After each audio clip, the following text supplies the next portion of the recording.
আলাইকুম, আশা করি ভালো আছেন। নিয়ে চলে আসলাম মেন রাস্তা, সাভার মেন রাস্তা।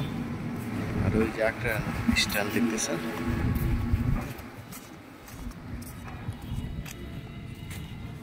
এই সাভার স্ট্যান্ড চলে গেছে। এই যে বাউন্ডারি করা বলতে কর্নার বলত, এই যে এদিকে রাস্তা 10 ফিটের রাস্তা, আর সামনে মেন রাস্তা।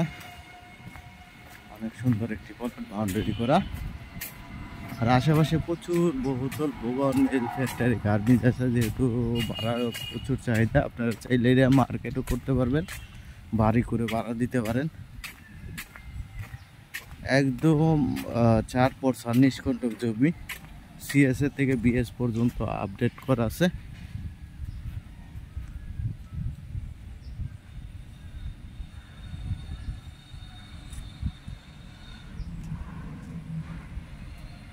যারা এই জমিতে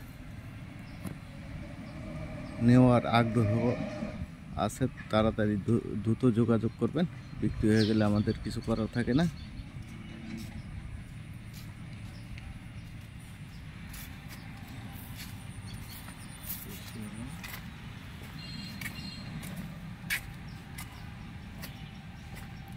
লাইক, শেয়ার, কমেন্ট করে জানিয়ে দিবেন।